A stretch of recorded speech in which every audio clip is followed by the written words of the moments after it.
Alright, this is Gina Casserole with the Bowling Ball Diet Podcast here, coming from you, live from my place. Now, I haven't been feeling too hot lately. Not physically, obviously, I'm gorgeous. I'm a natural beauty. There's no debate about that. I've been feeling like achy, like pains and aches. I got a canker sore coming underneath my tongue. I went a little too hard with potato chips, too much sodium, and then I had like pineapple, like too much acidity, and just too much, and I've been stressed out. I've been sleeping, my sleep has been whack, like I've been not in the right state, I've been not in the right state. I went and got a massage the other day, it was my masseuse, and I was just like, I'm in discomfort. These are the regions. She's like, let me press on it here, and I feel a little bit better, but like not 100%, which was a little bit of unrealistic expectations, to be brutally honest with you. But I'll push ahead. Like, I still gotta do what I gotta do. But I slept a little later than I wanted to, and then my day, it just wasn't going in accordance to what I wanted to be doing, and it just like, I'm a little off, like I want to be sharper, I got that fighting spirit in me, but I got nowhere to put it.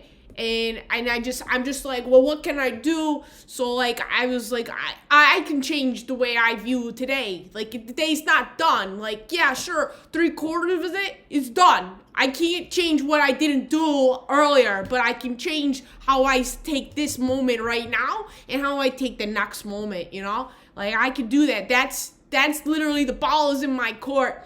And I was thinking about it, because I'm a little bored, and I was like, what am I going to do today, like, I already took care of the dog, he poops, that was locked down, I threw that away in the right spot, but I got to walk him, but I wasn't ready to do that, I talked to the family, and they were like, oh, we're okay, and I was like, that's good that you're okay, but I'm not okay, I'm a little bored today. And I was thinking about, like, when I was a kid, what I'd do, like, when I was bored, Like, remember the time was just, like, a so totally different perspective when you're a kid, Because when a minute could feel like it's 10 hours when you got nothing on your plate. And nowadays, a minute is like, oh, if it feels long, it's like, it's a well-deserved reprieve of my reality. But, I was used to play a lot like the paddle, like those little sticks. And it had a rubber ball, and it was just attached by a rubber band. Real ingenious technique, right? And I used to just hit it, and that would occupy my time, and occupy my brain, and it would keep me busy, and I had movement. But, I must have been bored, right? Like, that's not a thing you do when you're, like, entertained, or you're using your creativity or imagination. You're just hitting away, hoping something else happens, or maybe to draw your attention, to focus your energies. And then I was thinking about, like, I used to go to day camp, and we go ahead and we play tetherball. Now, tetherball is definitely, you could play with somebody else, but like, I would not make it so they couldn't play. Like, I would definitely take the ball, which looked like a volleyball, and I'd scoop it, and I just do it where they couldn't do it. And it was really just fun to torture them, going, like, that was pretty neat. That was fun for me, but it couldn't have been fun for them. But then again, you have to dominate sometimes, But, that's a game that's totally designed that you could play by yourself and feel pretty successful at.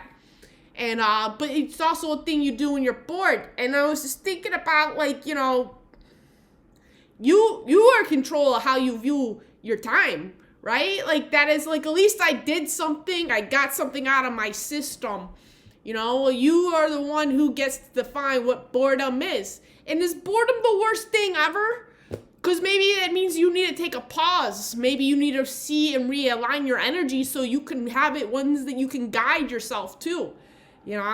Like, I don't know. I just think that it's important to just like put yourself in check, and sometimes we just get it so we're all blocked up with that energy, and you get knots in your back, and then the knots in your back can travel to go up to your shoulder and then up to your neck, and then you can't feel your arm, and then your arm's numb, and then you're like, I need somebody to squeeze this out for me because I clearly don't got this under control. Like, I've been playing by myself. Came back to circle. Playing by myself, and I'm not. But I thought I was playing, but I wasn't playing. I was just playing around somebody, myself. I was playing around myself. So I've been feeling aches and pains, and I went and I said, okay, time to take care of me. Time to take care of me, and I need to get help from somebody else who might know what's going on better, more of their specialty, you know what I mean? And then I get the service, and I'm appreciative. But the weird thing is, when I'm getting this service, when I'm getting a massage, I'm like, is she gonna go, I pay for an hour, am I getting a full body? Or is she just focusing on the areas that I said, hey, this is where I need you to fix the parts that I can't fix by myself. So I'm just like focusing, like, okay, I'm gonna relax. And I'm telling myself, let stuff go, because, tension, and I'm trying to breathe it out of me, whatever is built up, this void of peace, and I don't know, I felt I enjoyed the service. She was kind, she was nice. She said, hey, you should try to do this thing by yourself. I do it all the time for myself. And I'm like, well, she must get aches and pains from just working on people's bodies all the time. She was complimentary, telling me I'm very muscular, which I was like, thank you. I worked on that, But anyways, and it goes to the part where you go tip, right? Like, how do you measure what is a good service? And then I'm having this debate with myself, like, well, I'm giving, the service was $54, right? I gave a $25 tip because that's what they suggest, and I'm like, you trying to guilt me because I want to do 10% or 20%? But then I'm like, it's pandemic times, must be nice. I mean, she shouldn't be risking her life to help get me knots out of my body. So I don't know. It's like, and then I go, okay, so what if I did do the 10%, right? Instead of doing 25, which is 54%, which is a little bit much, but I'm no cheapie, because you gotta pay for what you want. Then you gotta not worry about those things, right? Because like, if I spend money, then I gotta make money. It's just like, it's the law of attraction, that's how it is. That's how commerce is, and I go, you know what? Do I need this extra $10? I just will skip out on getting a sandwich this week. That's really what it boils down to, is like, why am I debating this? There's no debate. She did a good job. She made me feel like I got value out of my day, and that I felt like I took care of myself by having her take care of me. So, I just think that, it's just gotta be sometimes where you gotta go ahead and say, you know what, I don't know everything. And I just gotta like be peaceful with the time that I don't have full control over. Like, I just have, that is my key, is I have emotional control over how I handle the situation. I was in discomfort. I found somebody who helped me seek a sense of comfort. That's on me. I can do that. Nobody else can. And I overcame that. And then I started thinking about the word overcame, because you got to overcome things, but then you could become things, and then you want people to come to you, and you want to go to them. But like, and also like, the word come. That's like the creation of energy, of a release. That's usually what it is. You're releasing, and then you're allowing yourself to have movement, and you can choose which direction that is. So that's what I think about today. But I also wanted to share with you guys, like, sometimes you gotta like manage your expectations, like, not everything's in our control, but like some things are, and some things you gotta know how to do, how to respond to things. I'll give you a modern day example, because maybe you don't have aches and pains, or maybe you never have experienced aches and pains, but like, I bought ear pods, right? I bought them back in November. It's March-ish, and the ear pod, it just wasn't working on one of the ears. So I go to Google, I go, hey, how do I fix this problem with my ear pod? It's not there. I reset it, it's good. I put it back into the case, then I get the same problem when I try to use it the next time. Like, that's weird. That's interesting. 100% battery. This should be all set, good to go. Anyways, here and there, I must have been playing with the clicker thing, which is the reset button, and I probably fudged it up. But luckily, I bought it at Target, and I didn't know should I have bought Apple Care for it or not. But it doesn't really matter because Target was like, we can't refund it. It's been more than 90 days or 30 days or whatever it is. I'm like, yeah, that's fine. I like the product. Whoa. Sorry about that. I had a technical difficulty. I don't understand, but whatever. I was just talking about how I returned my earpods. I got a Swift exchange. It'll work perfectly. Because, I just want to let you know, like, most people probably wouldn't have done that. They were like, it's too late. I just wasted this money. And what am I going to do? I'm out of headphones. But you know what I did? I took the step. I made myself vulnerable to be like, you know what? I might have made a mistake by not purchasing the Apple Care situation. But I also asked, is there a way that we can resolve this? Because this should be a product that lasts longer than what it is, Like, it should have lasted me a little bit longer than, like, 4 months, And so they did. They happily exchanged it. My earpods are working like a charm, Because, like, before, I had a temporary fix. I had my headphones, they're the cans. They're Bluetooth. They last 32 hours, without having to be charged. It's beautiful. Noise cancellation. It is primo. I highly suggest getting a pair like that. However, it's a little dangerous if I take a walk with the pup, If I take a walk with the pup, I can't hear cars. I can't hear the birds. I can't hear nobody. I can't hear nothing. And with the earpods, the Apple headphones, I can hear the world around me, but also into my own world at the same time. And, I'm just saying, like, I just try to make sure I'm aware of my surroundings. I try to make sure I protect what I value. And even if I didn't get the full exchange, thank goodness they were generous of letting me do that in the part of the process. But, like, at the same time is like, okay, I'm at 150. Is that the worst case in the world? I've bought groceries gazillions of times, and I've never eaten some of the food I had. And it wasn't a lack of appreciation of having the food.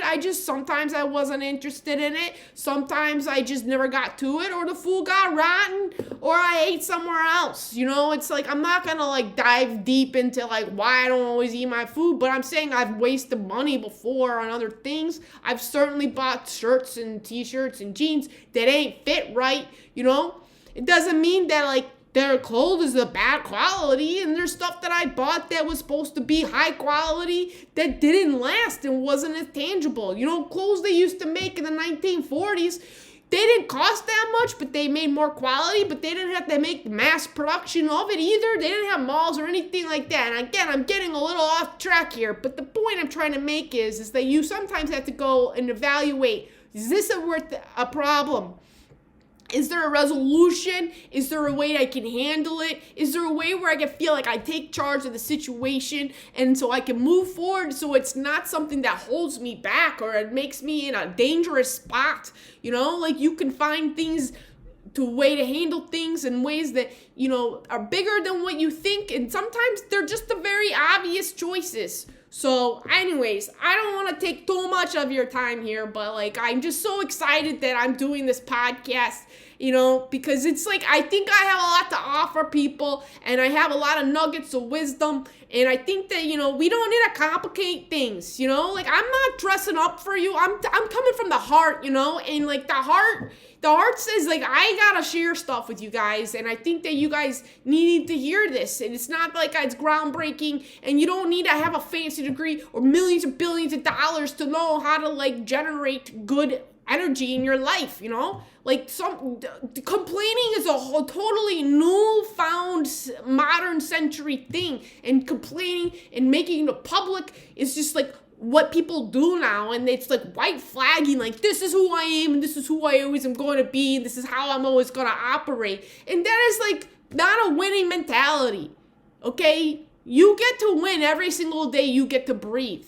And you may not get to breathe in the rooms that you want to breathe in, i.e., let's say you don't have a best apartment or home or whatever you want to stay, Airbnb, whatever, TP, whatever you got to do, okay? It may not be top notch. It may not be magazine style or Instagram ready. Who gives a rip, right? Okay, all I'm saying to you is that you gotta go ahead and you gotta own the room you're in. You own the air you are in and you're breathing and you're taking out, because you don't get a chance to get that air back.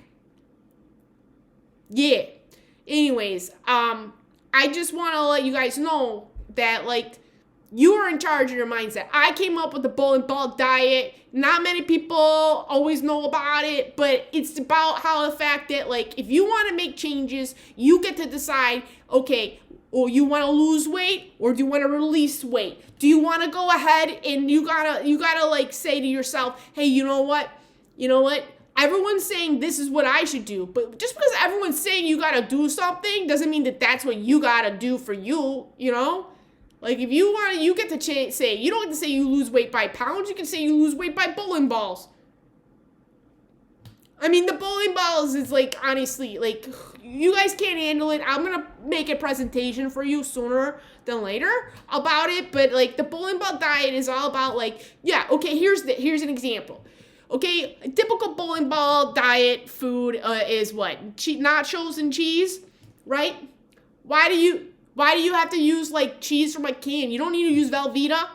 You can go ahead and use deli slices and have them melt it for you, you know? You can use corn tortilla. There's ways where you can make slight adjustments. And the way you make those slight adjustments isn't going all out one full swing, okay? Like, if you go ahead and you are bowling, you don't have to go for the strike all the time. You can sometimes pick up a spare. You can get a turkey. You can do whatever, you know? There's ways to come back from things. That's all I'm trying to say, is that you get to label how you operate. You get to determine how you take care of yourself, and you get to determine how you are going to oscillate throughout this world.